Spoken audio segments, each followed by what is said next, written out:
कुशीनगर राज्य के हरियापुर गांव में यशवीर नाम का एक अनाथ युवक रहता था, जो बंसी काका के गोदाम में काम करता था।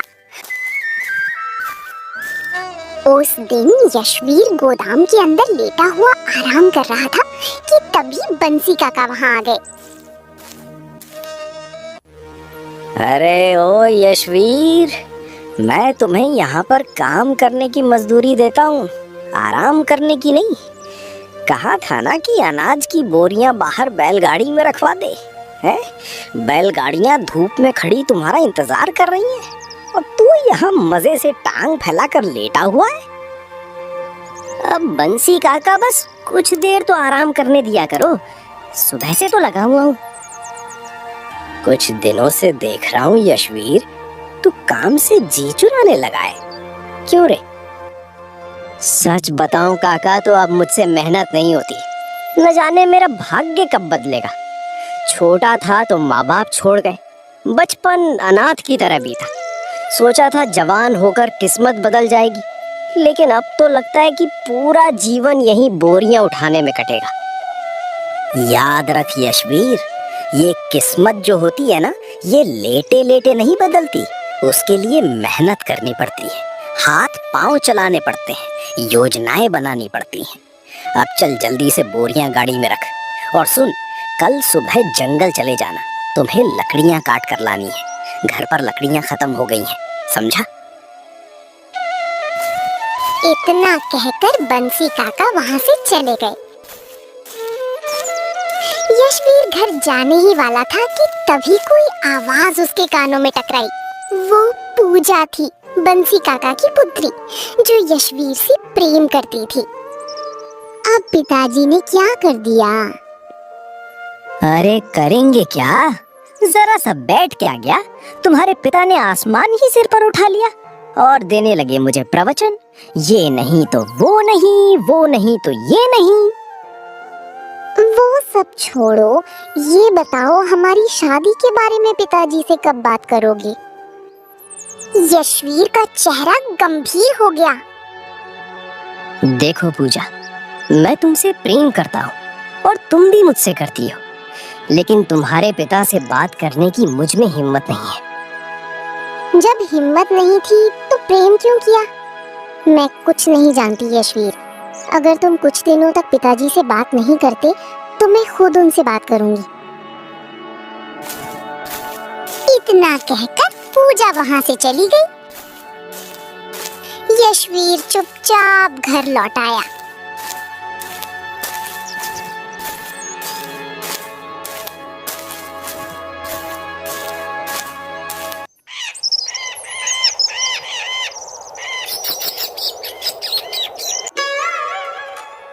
मुझे जल्द ही कोई ना कोई तरकीब सोचनी होगी जिससे मैं जल्दी से धनवान बन जाऊं। अगर बंसी काका को पूजा और मेरे प्रेम की बात पता चल गई, फिर तो वो मुझे बर्बाद कर देंगे। लेकिन अगर मैं अमीर बन गया तो फिर वो मुझे नीचा नहीं दिखा सकेंगे। पर सवाल ये है यशवीर, तू अमीर बनेगा तो बनेगा कैसे? यशवीर इन्हीं विचारों में खोया गहरी नींद में सो गया। अगले दिन यशवीर कुल्हाड़ी लेकर जंगल जा पहुंचा।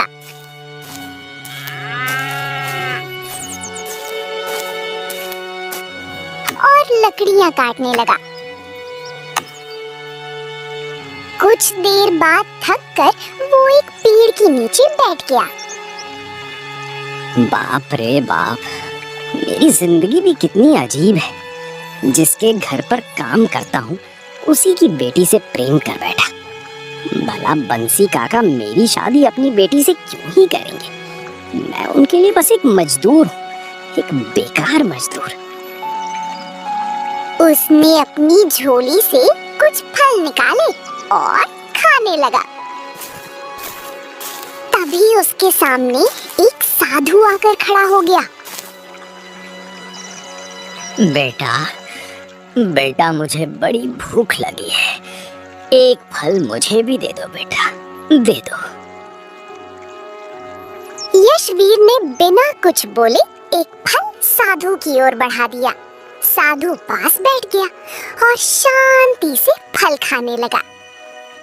वाह वाह वाह, मजा आ गया। बड़े ही ताजे और स्वादिष्ट फल हैं। ये बताओ, इन्हें कहाँ से लेकर आए तुम? कहाँ से लेकर आऊंगा? बाजार से, और कहाँ से खरीद कर लाया हूँ। बहुत गुस्से में है तू बच्चा। मैं देख रहा था कि कुछ देर पहले तू अपने आप से कुछ बड़बड़ा रहा था। बता बेटा, आखिर तेरी समस्या क्या है? बोल तो ऐसे रहे हो जैसे अगर मैं अपनी समस्या बता दूंगा तो आप पल भर में उसका हल निकाल ही दोगे। बात तो सही है। क्या पता मैं तेरी कोई मदद कर दूं। बता तो सही बच्चे। यशवीर थोड़ी देर चुप रहा और उसने अपनी सारी व्यथा साधु को बता दी। अब आप ये बताइए साधु महाराज कि मेरा भाग्य कैसे बदलेगा। मैं अचानक से धनवान होना चाहता हूँ। गरीबी की जिंदगी से मैं तंग आ चुका हूँ। तो तू अपने भाग्य को भाग्यशाली नहीं मानता? भाग्यशाली? कहाँ से भाग्यशाली हो गया मेरा भाग्य? बचपन में माता पिता छोड़कर चले गए, बचपन अनाथ की तरह बीता और जवानी मेहनत में कट रही है। ये भाग्यशाली है? बताइए। बात तो तेरी सही है, लेकिन ये भी सोच बेटा, जिस सेठ के यहाँ तू काम करता है उसकी बेटी तुझसे प्रेम करती है। ऐसी किस्मत हर किसी की नहीं होती यशवीर। जो प्रेम सच्चा हो वो केवल भाग्यशाली को ही मिलता है। अरे आप भी ना लगे ज्ञान देने साधु बाबा। ऐसा है महाराज, कोई ऐसा उपाय बताइए जिससे मेरा भाग्य सच में बदल जाए और मैं रातों रात धनवान बन जाऊं। धनवान बनूंगा तभी वो सेठ अपनी लड़की का हाथ मुझे देगा, नहीं तो लात मारकर भगा देगा। फिर हो गया मेरे भाग्यशाली होने का बंटाधार। ठीक है बेटा, सुनो। यहाँ से दाहिनी दिशा में एक घना जंगल है। उस जंगल में तुझे एक छोटा सा मंदिर मिलेगा। उस मंदिर में एक सोने का तराजू रखा है। वो कोई साधारण तराजू नहीं है, वो देवी का तराजू है। अगर तेरे मन में जरा सा भी लालच नहीं हुआ और तेरे भाग्य में परिवर्तन लिखा है तो ही तू उस तराजू को उठा सकेगा। और हाँ, अगर तेरे मन में कपट या लालच आया तो जैसे ही तू उस तराजू को छुएगा तू जलकर राख हो जाएगा। समझा? अरे क्या खाक समझा। भला ये कैसा उपाय हुआ? एक तरफ जिंदगी नहीं तो मौत। भाग्य ऐसे नहीं बदलता। कभी कभी भाग्य को आसमान तक चुनौती देनी पड़ती है। अगर डरता है तो सारा जीवन ऐसे ही दूसरों की गुलामी में गुजार दे, नहीं तो कोशिश करके देख ले। साधु की बात सुनकर यशवीर के भीतर कुछ जल उठा। ठीक है, अगर ऐसी बात है तो फिर मैं अपने भाग्य को जरूर आजमाऊंगा। इतना कहकर यशवीर उस दिशा में चल पड़ा जहां साधु ने उसे जाने को कहा था।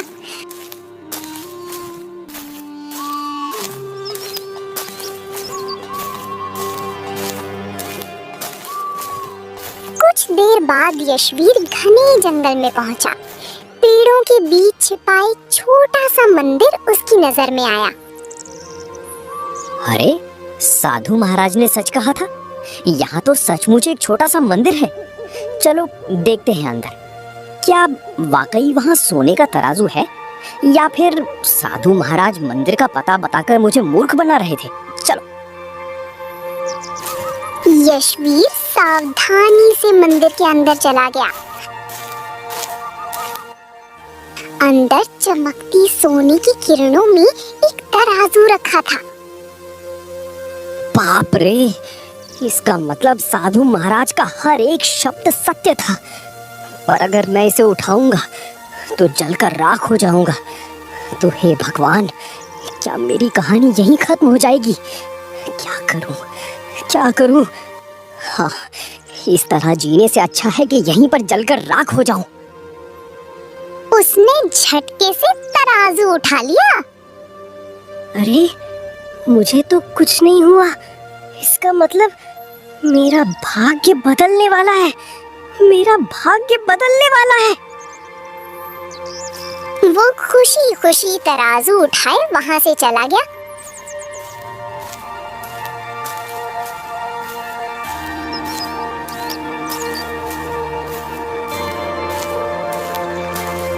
वापस उसी जगह जहां साधु बैठा था।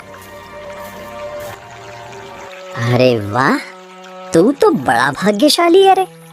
अब तक जिसने भी इस तराजू को छुआ है वो जीवित नहीं रहा। हे साधु महाराज, आपने मेरा जीवन सफल बना दिया। अब मैं इस सोने के तराजू को बेच दूंगा और जो धन मिलेगा उससे व्यापार करूंगा। फिर देखना आप, मैं भी अमीर बन जाऊंगा। बकवास मत कर मूर्ख, तू फिर वही छोटी सोच वाली बातें कर रहा है। तेरे हाथ में जो तराजू है वो साधारण नहीं, जादुई तराजू है। जादुई तराजू? इसका क्या मतलब है साधु महाराज? ये तराजू बात करता है और ये आम वस्तुओं का नहीं बल्कि सच और झूठ का न्याय करता है। अगर तू इसका उपयोग सत्य और न्याय के लिए करेगा तो ये तेरी बात मानेगा, पर अगर तू इसका उपयोग स्वार्थ और लालच के लिए करेगा तब भी ये तेरी ही बात मानेगा। अब ये निर्णय तेरा है कि तू कौन सा रास्ता चुनेगा। अरे साधु महाराज, आप तो ऐसे कह रहे हैं जैसे मैं कोई राजा महाराजा हूँ। मैं किसी का न्याय कैसे कर सकता हूँ? ये तो राजाओं का काम है ना। सुन, तूने देवी का तराजू उठाया है, इसका मतलब तू कोई साधारण मनुष्य नहीं है। तेरे अंदर अगर कुछ कमी है तो वो है धैर्य की कमी। थोड़ा धैर्य रख, समय आने दे, नियति तुझे एक अवसर देगी। दो रास्ते होंगे, एक आसान जो धन की ओर ले जाएगा और दूसरा कठिन जो सत्य की ओर जाएगा। अगर तू कठिन लेकिन सच्चे रास्ते को चुनेगा तो कल्पना नहीं कर सकता कि तू किस ऊंचाई तक पहुंच सकता है। ओह, मतलब मेरे जीवन में ऐसा समय आएगा जब मुझे चुनना होगा अच्छाई या बुराई में से कोई एक रास्ता। जब से तू मिला है ना, तूने पहली बार बुद्धि की बात कही है। बिल्कुल सही समझा तूने। इतना कहकर साधु रहस्यमयी मुस्कान के साथ जंगल की दिशा में चला गया। यशवीर देर तक उसे देखता रहा, फिर धीरे धीरे घर की ओर लौटा, हाथ में चमकता हुआ सोने का तराजू लिए।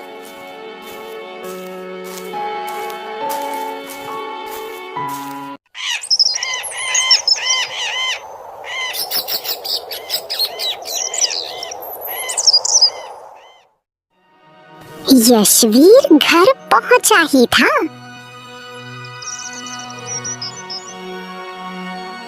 हे भगवान, ये तो सोने का तराजू है। ये तुम्हारे पास कहाँ से आया? क्या तुमने कहीं से चोरी की है? सच बताओ। नहीं नहीं नहीं पूजा, मैंने कोई चोरी नहीं की है। मैं बताता हूँ, सुनो। बात ये है कि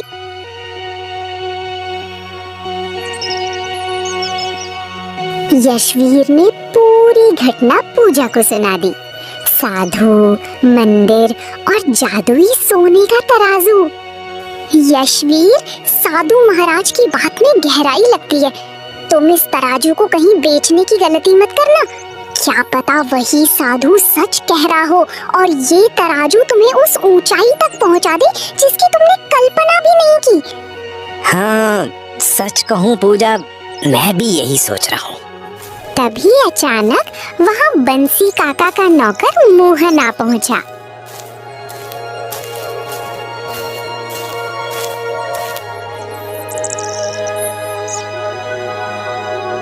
अरे ओ मोहन, क्या है ये?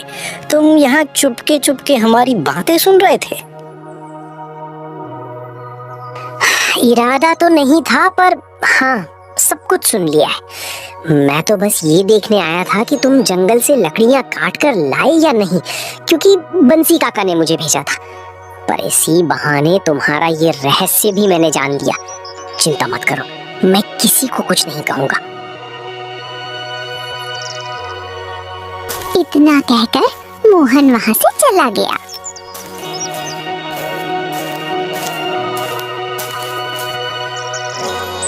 यशवीर, अब उस तराजू को बहुत सुरक्षित रखना।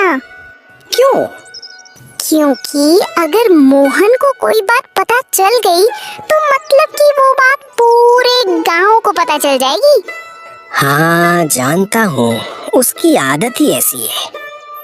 जब तक वो पूरे गांव में ढिंडोरा नहीं पीट देगा कि यशवीर के हाथ सोने का तराजू लगा है, तब तक उसका पेट हल्का नहीं होगा।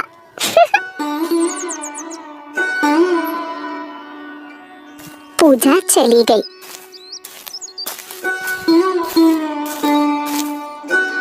लेकिन यशवीर की बात सही साबित हुई। कुछ ही घंटों में मोहन ने पूरे गांव में खबर फैला दी कि यशवीर को एक दिव्य तराजू मिला है। उधर उसी समय केशव नगर के राजमहल में अंधकार और उदासी छाई थी। राजा विक्रम अपने सिंहासन पर गंभीर मुद्रा में बैठे थे।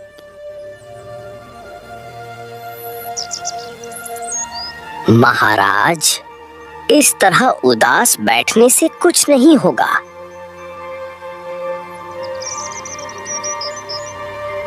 राजगुरु, तुम तो जानते हो ना कि मेरे राजकोष का सारा खजाना चोरी हो गया है। राज्य चलाने के लिए मेरे पास एक सोने की मुद्रा तक नहीं बची है। अरे, मैं कंगाल हो चुका हूँ। अब उदास ना हूँ तो और क्या करूँ? खुशी मनाऊं क्या? महाराज, शक के घेरे में दो ही लोग आते हैं। एक आपका भतीजा राजकुमार अशोक और दूसरा राज्य का मंत्री जगन्नाथ। दोनों ही अपने आप को निर्दोष बता रहे हैं। हाँ, मैंने दोनों से पूछताछ की। किसी के खिलाफ कोई ठोस सबूत नहीं मिला, पर मेरा मन कहता है कि मंत्री ही गद्दार है। अशोक क्यों चोरी करेगा? वो तो जानता है कि मेरे बाद वही राजगद्दी संभालेगा। लेकिन महाराज, अगर मंत्री निर्दोष हुआ तो? उनकी आंखों में क्रोध और बेबसी थी।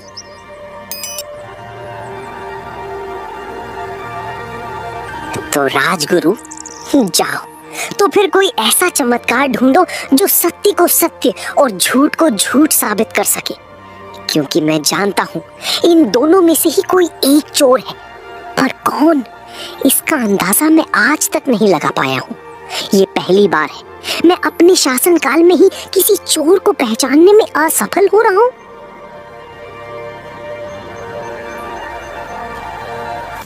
राजगुरु चिंतित अवस्था में राजमहल के बगीचे में टहलने लगे।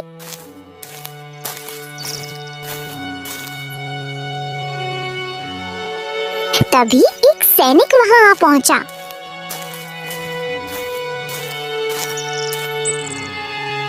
क्या हुआ राजगुरु? आपके चेहरे पर ये चिंता की लकीरें क्यों हैं? राजकोष का सारा खजाना चोरी हो गया महाराज, और मैं तय नहीं कर पा रहे हैं कि चोर कौन है, मंत्री जगन्नाथ या महाराज का भतीजा अशोक। अगर दोषी का पता जल्द ही नहीं चला तो ये राज्य संकट में पड़ जाएगा। राजगुरु, मैं हरियापुर गांव का रहने वाला हूँ। वहाँ यशवीर नाम का एक युवक रहता है जिसके पास सोने का तराजू है। पूरा गांव कहता है कि वो तराजू साधु महाराज की देन है। अगर यशवीर से न्याय करवाया जाए तो असली चोर का पता चल सकता है। अच्छा, और तुम इतने विश्वास के साथ कैसे कह सकते हो? क्योंकि हमारे गांव का मोहन नाम का व्यक्ति हर सच बात गांव में फैलाता है। वो कभी झूठ नहीं बोलता और उसी ने बताया है कि वो तराजू चमत्कारी है। ओह, अगर ये बात सच है तो तुरंत यशवीर को मेरे पास लेकर आओ। उसे और उसके तराजू को प्रातः काल दरबार में लेकर आओ। मैं ये बात महाराज को बताता हूँ। सैनिक वहां से निकल गया, लेकिन ये सब वार्तालाप राजकुमार अशोक सुन चुका था।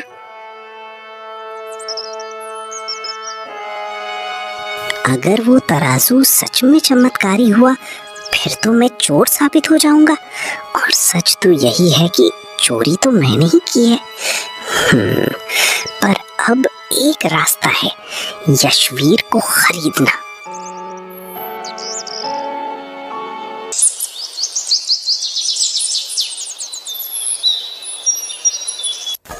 इधर सैनिक सीधे हरियापुर पहुंचे। यशवीर पूजा से बातें कर रहा था। यशवीर, तुम्हारे पास जो सोने का चमत्कारी तराजू है उसे लेकर कल राजमहल चलना है। राज्य का सारा खजाना चोरी हो गया है और आरोपी 2 हैं, मंत्री जगन्नाथ और राजकुमार अशोक।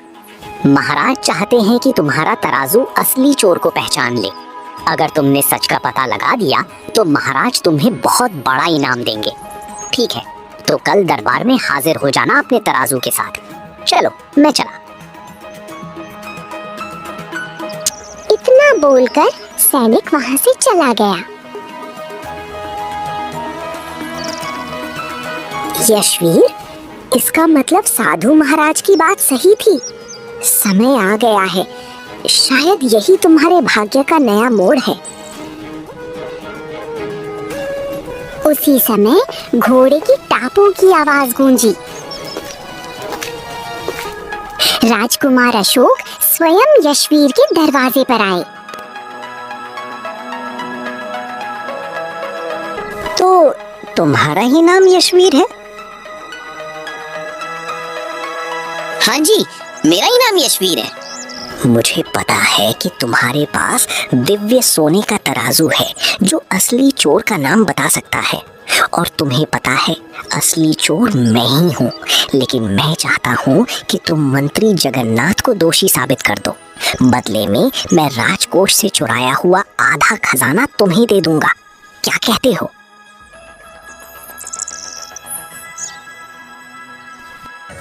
लेकिन तुमने खजाना चुराया क्यों? ये सब राजनीतिक चालें होती हैं जो तुम्हारे समझ के परे की बात है। बस इतना समझ लो कि मंत्री को गद्दार साबित करने के लिए वो जरूरत से ज्यादा ईमानदार है। और वैसे भी कुछ दिनों में मैं राजा बनने वाला हूँ। सोच लो, अगर तुम मेरे पक्ष में निर्णय दोगे तो मैं तुम्हें आधा खजाना और अपनी मित्रता दूंगा। राजा का मित्र बनना कोई छोटी बात तो नहीं है। सोच लेना, और जो भी निर्णय करना सोच समझ कर करना।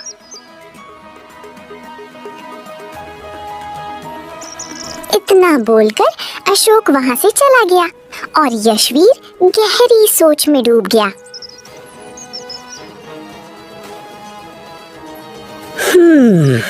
तो पूजा अब ऐसे में मैं करूं तो क्या करूं बताओ। आधा खजाना मिल रहा है और भविष्य का राजा स्वयं मित्रता का हाथ बढ़ा रहा है। ये तो बड़ी बात है ना। क्या तुम्हें साधु महाराज के शब्द याद नहीं? उन्होंने कहा था, समय आएगा जब तुम्हें अच्छाई और बुराई में से एक रास्ता चुनना होगा। अगर तुम झूठ बोल दोगे तो निर्दोष मंत्री का जीवन बर्बाद हो जाएगा, और जिस अशोक पर तुम भरोसा कर रहे हो वही राजा बनकर तुम्हें मरवा देगा। यशवीर चुप हो गया। कुछ पल बाद बोला, शायद तुम सही कह रही हो पूजा। अब मैं केवल सत्य का साथ दूंगा।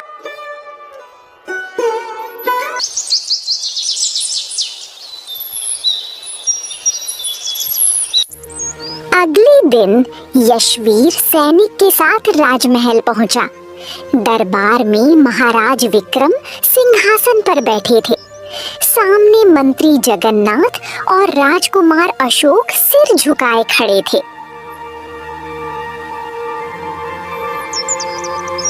महाराज, यही है यशवीर, हरियापुर गांव का युवक। इसके पास वही चमत्कारी तराजू है।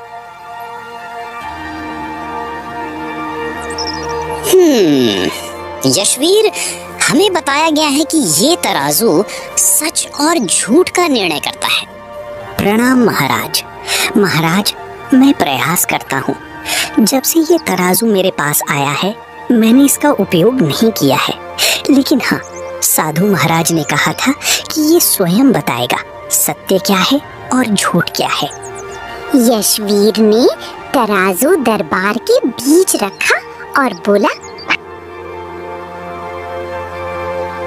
हे दिव्य तराजू, ये तुम्हारी पहली परीक्षा है। न्याय करो और असली चोर को सामने लाओ।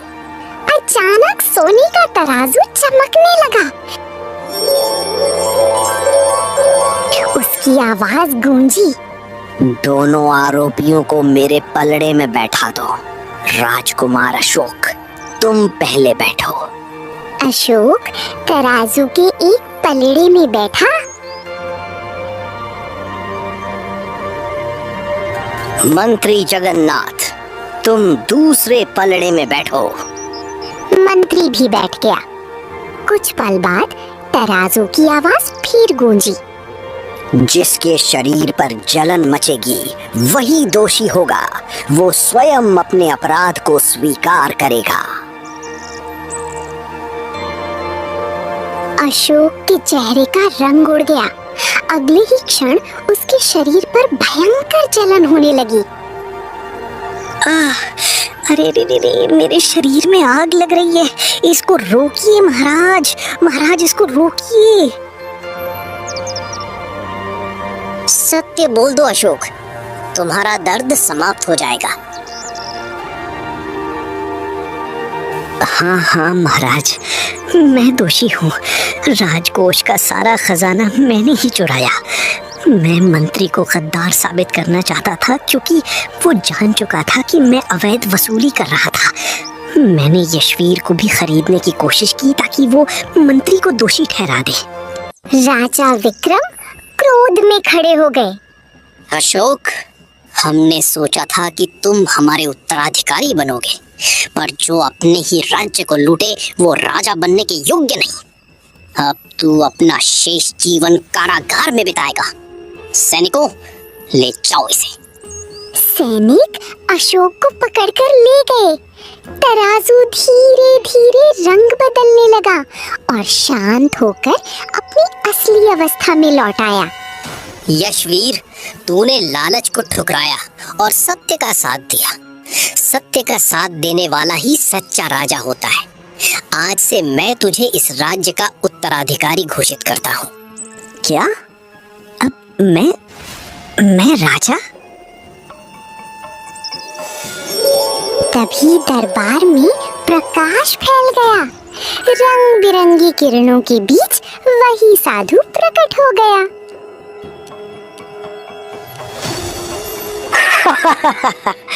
कहा था ना यशवीर, जब तू सत्य का साथ देगा तो वहां पहुंचेगा जहां की तूने कल्पना भी नहीं की थी। तू राजा बनेगा, ये तेरे भाग्य में लिखा था। साधु महाराज, मैं सही बताऊं, मैंने कभी सोचा भी नहीं था। धन्यवाद, धन्यवाद। अगर तू लालची होता तो कुछ समय के लिए धनवान तो बन जाता, पर सारा जीवन दुख में बिताता। पर तूने मन की आवाज सुनी और वही तेरी असली शक्ति है। तराजू से प्रकाश की लहरें निकली और वो धीरे धीरे गायब हो गया। अब ये तराजू उस देवी के मंदिर में लौट गया जहां से आया था, किसी और यशवीर की प्रतीक्षा में।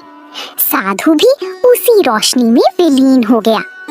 कुछ समय बाद यशवीर का विवाह पूजा से धूमधाम से हुआ। हरियापुर से लेकर पूरे केशव नगर तक यशवीर के न्याय और सत्य की चर्चा फैल गई।